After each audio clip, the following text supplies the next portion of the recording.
సమయంలో ఓ వైఎస్ఆర్ ఓ జగన్ల మీద లేనిపోని ముద్రలు వేసి దెబ్బ తీయటానికి ఓ బాబు, ఓ ఈనాడు, ఓ ఆంధ్రజ్యోతి, ఓ టీవీ5, ఓ దత్తపుత్రుడు, ఓ వదినమ్మ, వీరంతా ఎంతో దుర్మార్గంగా ప్రయత్నిస్తున్నారో మీరే చూస్తున్నారు కదా.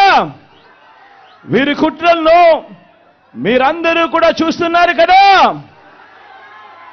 వీరికి తోడు ఈ మధ్యకాలంలో కొత్తగా వైఎస్ఆర్ వారసులమని మీ ముందుకు వస్తా ఉన్నారు. వారి కుట్రలో భాగంగా నేను అడుగుతా ఉన్నా ఈరోజు మీ అందరి సమక్షంలో, ఆ మహానేతకు ఎవరు వారసులో చెప్పాల్సింది ఎవరు అని అడుగుతా ఉన్నాను. చెప్పాల్సింది ఎవరు అని అడుగుతా ఉన్నా. ప్రజలు కాదా అని అడుగుతా ఉన్నాను. ఆ వైఎస్ఆర్ని ప్రేమించేవారు కాదా అని అడుగుతా ఉన్నాను. ఈ సందర్భంగా మీ అందరితోనూ కూడా ఒక్క విషయం ప్రతి ఒక్కరిని కూడా ఆలోచన చేయమని కోరుతా ఉన్నా. ఆ దివంగత మహానేత మీద, నాన్నగారి మీద కక్షపూరితంగా, కుట్రపూరితంగా ఆయన చనిపోయిన తర్వాత ఆయన మీద కేసులు పెట్టింది ఎవరు? ఆయన కుటుంబాన్ని టార్గెట్ చేసింది ఎవరు? ఆయన పేరును చివరకు సిబిఐ ఛార్జ్ షీట్ లో కూడా పెట్టింది ఎవరు? ఒక వైఎస్ఆర్ లెగసీని, ఒక వైఎస్ఆర్ ను ఉండకుండా చెయ్యాలని చూస్తా ఉన్నది ఎవరు? ఒక వైఎస్ఆర్ కుటుంబాన్ని పూర్తిగా అనగదొక్కాలని, వారు ఇక లేకుండా చూడాలని కుట్రలు పన్నింది ఎవరు? ఇవన్నీ కూడా పులివెందుల ప్రజలకు తెలుసు, వైఎస్ఆర్ జిల్లా ప్రజలకు తెలుసు. తెలుగు నేల మీద ఉన్న ప్రతి ఒక్కరికి కూడా ఇవన్నీ సంగతులు తెలుసు. మరి ఇప్పుడు అలా రాజకీయంగా అనగదొక్కాలని దేశంలో ఉన్న అన్ని వ్యవస్థలను మన మీద ప్రయోగించి వారితోనే ఇప్పుడు కలిసిపోయి, అదే కాంగ్రెస్, అదే టీడీపీతో కలిసిపోయి వైఎస్ అనే పేరే కనపడకుండా చేయాలని కోరుకుంటున్న వాళ్ళందరితోనూ కలిసిపోయి ఆ దిశగా అడుగులు వేస్తూ ఆ కుట్రలను అమలు చేస్తా ఉన్న మన శత్రువుల చేతులతో చేతులు కలిపి వారి పార్టీల్లో చేరిపోయిన వీరా వైఎస్ఆర్ వారసులు అని అడుగుతా ఉన్నాను. ఒక్కటి ఆలోచన చేయమని కోరుతా ఉన్నా మీ అందరితో కూడా.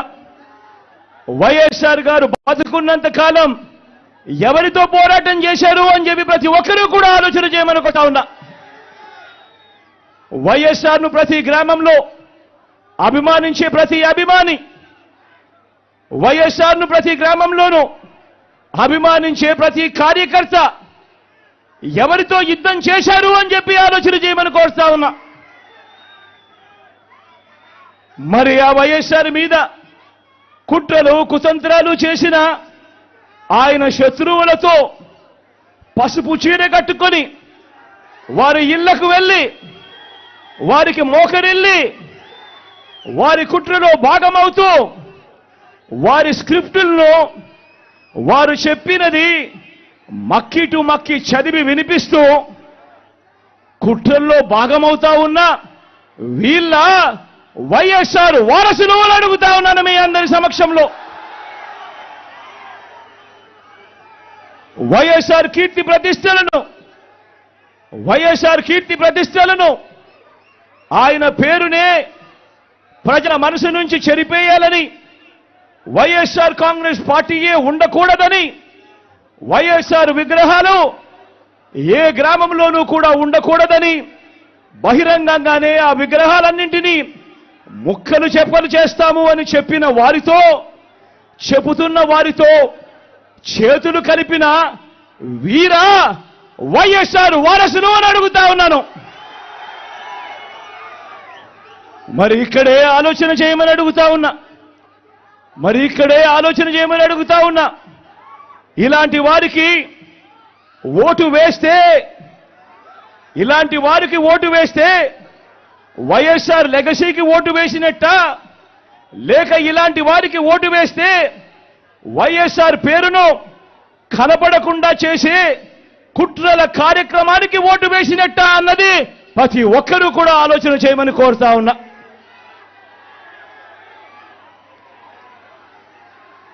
ప్రతి ఒక్కరూ కూడా ఈ చెడిపోయిన రాజకీయ వ్యవస్థను చూడమని అడుగుతా ఉన్నా. రాజకీయాలు ఏ స్థాయికి దిగజారిపోయాయో గమనించమని కోరుతా ఉన్నా. నిజంగా మీ బిడ్డను ఎదుర్కోలేకపోతా ఉన్నారు. మీ బిడ్డ ఒక్కడి మీద ఇంతమంది కలిసి ఏకమవుతా ఉన్నారు. ఒక చంద్రబాబు, ఒక ఈనాడు, ఒక ఆంధ్రజ్యోతి, ఒక టీవీ5, ఒక దత్తపుత్రుడు, ఒక బీజేపీ, ఒక కాంగ్రెస్, వీళ్ళందరికీ సరిపోరు అన్నట్టుగా నా ఇద్దరి చెల్లెమ్మలతో కుట్రలు కూడా చేస్తూ ఈరోజు రాజకీయాలు చేస్తా ఉన్నారు. ఆలోచన చేయమని అడుగుతా ఉన్నా.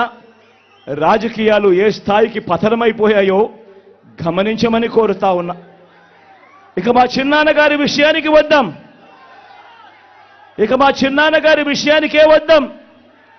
మా వివేకం చిన్నాన్నను ఎవరు చంపారో, ఎవరు చంపించారో ఆయనకు, ఆ దేవుడికి, ఈ జిల్లా ప్రజలందరికీ కూడా తెలుసు ఏం జరిగింది అన్నది.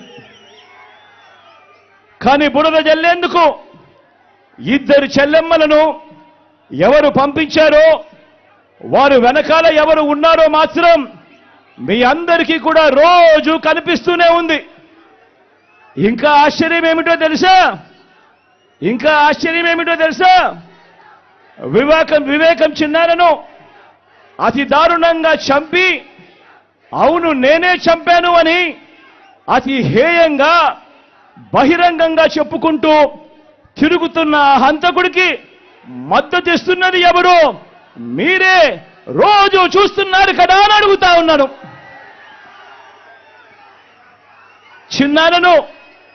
చిన్నారను అన్యాయంగా ఎమ్మెల్సీ ఎన్నికల్లో ఓడించిన వారితోనే, సంఖ్యాబలం లేకపోయినా కూడా ప్రలోభాలతో, అధికార బలంతో ఓడించిన వారితోనే ఈరోజు చట్టా పట్టాలు వేసుకొని తిరుగుతా ఉన్నారు అనంటే దానికి అర్థమేమిటి అని చెప్పి ఈ సందర్భంగా అడుగుతా ఉన్నా.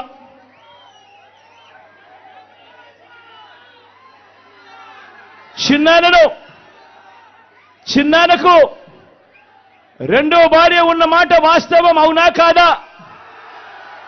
ఆ రెండో భార్యతో తనకు సంతానం ఉన్న మాట వాస్తవం అవునా కాదా?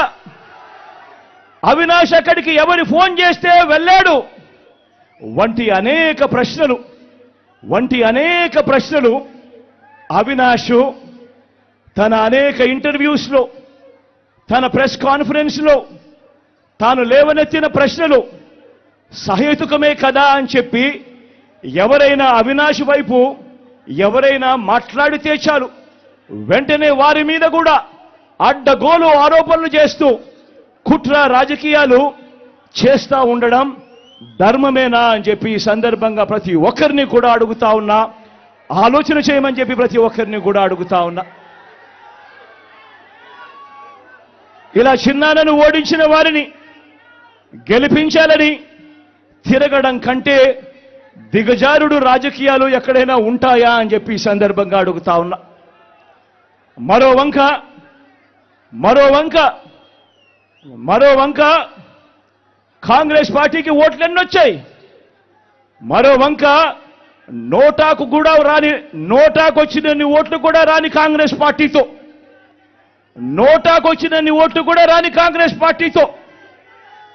రాష్ట్రాన్ని విడగొట్టిన కాంగ్రెస్ పార్టీతో ప్రత్యేక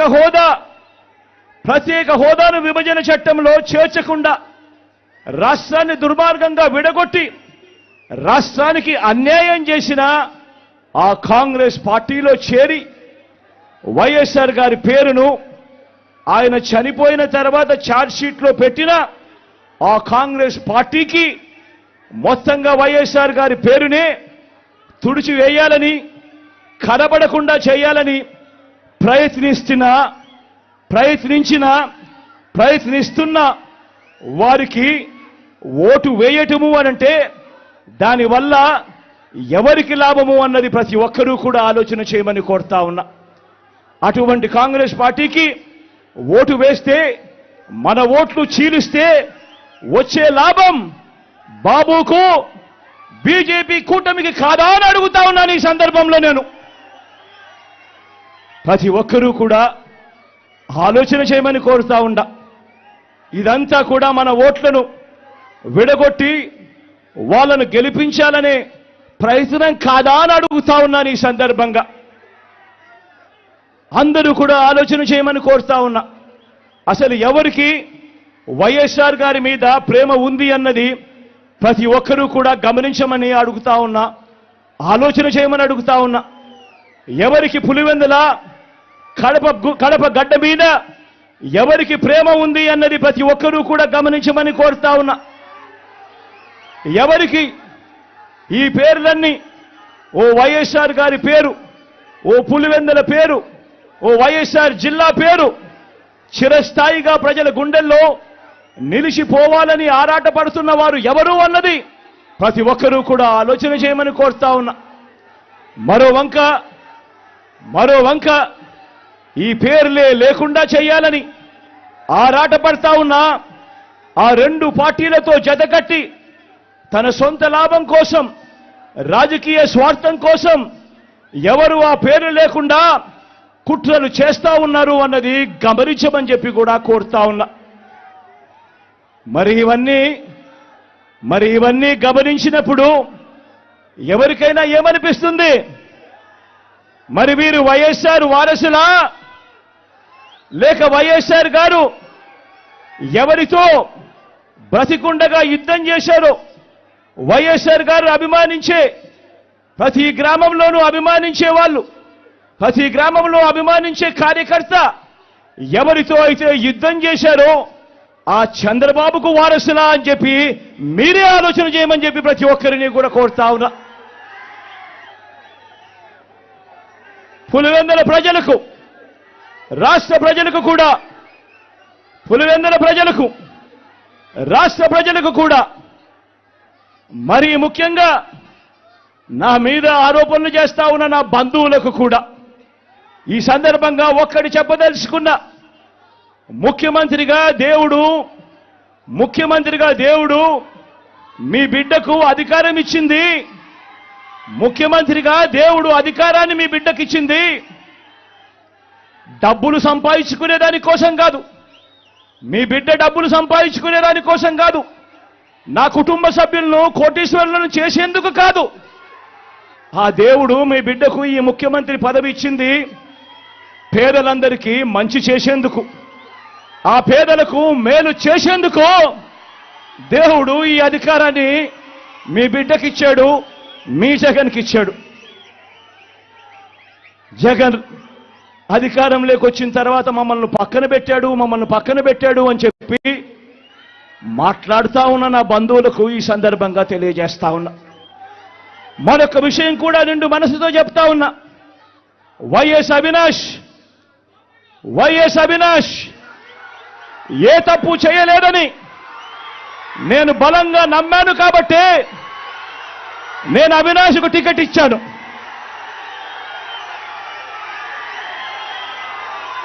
ఈరోజు అవినాష్ అడిగిన ప్రశ్నలకు సరైన సమాధానాలు చెప్పలేని వీరంతా చిన్న పిల్లాడైనా అవినాష్ను దూషించడం, అవినాష్ను తెరమరుగు చేయాలనుకోవడం ఎంతటి దారుణమైన కార్యక్రమమో అన్నది ప్రతి ఒక్కరూ కూడా గమనించమని అడుగుతా ఉన్నా.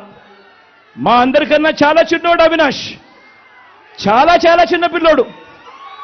అటువంటి పిల్లోని జీవితం నాశనం చేయాలని చెప్పి నిజంగా ఇంత పెద్ద పెద్ద వాళ్ళందరూ కూడా కుట్రల్లో భాగమవుతా ఉన్నారంటే నిజంగా వీళ్ళంతా మనుషులేనా అని చెప్పి సందర్భంగా అడుగుతా ఉన్నా. ఈరోజు పులివెందుల్లో కానీ కడపలో కానీ మొత్తం తెలుగు నేల మీద కానీ ఒక జలయజ్ఞం అన్నా, ఒక ఉచిత విద్యుత్ అన్నా, ఒక 108 అన్నా, ఒక 104 అన్నా, ఒక ఆరోగ్యశ్రీ అన్నా, వీటి అన్నింటితో పాటు మీ జగన్ మీ బిడ్డ పెట్టిన ఒక అమ్మఒడి అన్నా, ఒక గవర్నమెంట్ బడులలో ఇంగ్లీష్ మీడియం అన్నా, ఒక నాడు నేడు స్కూల్ అన్నా, ఒక నాడు నేడు హాస్పిటల్ అన్నా, ఒక చేయూత అన్నా, ఒక వైఎస్ఆర్ ఆసరా అన్నా, ఒక 31 లక్షల ఇళ్ల పట్టాలైనా, అందులో కడతా ఉన్న 22 లక్షల ఇళ్లైనా, ఒక ఆరోగ్యశ్రీ విస్తరించిన ఆరోగ్యశ్రీ అయినా, ఓ ఆరోగ్య ఆసరా అయినా, ఓ ఆరోగ్య సురక్ష అయినా, ఓ విలేజ్ క్లినిక్ అయినా, ఓ రైతు భరోసా అయినా, ఓ రైతు భరోసా కేంద్రాలైనా, ఓ వాలంటీర్ వ్యవస్థ అయినా, ఎక్కడా ఒక లంచం కూడా, ఎక్కడా లంచాలు లేకుండా, వివక్ష లేకుండా జరుగుతా ఉన్న పాలనైనా ఏకంగా 2,70,000 కోట్ల రూపాయలు డీబీటీగా, అంటే నేరుగా మీ బిడ్డ బటన్ నొక్కడం, నేరుగా నా అక్క చెల్లెమ్మల కుటుంబాల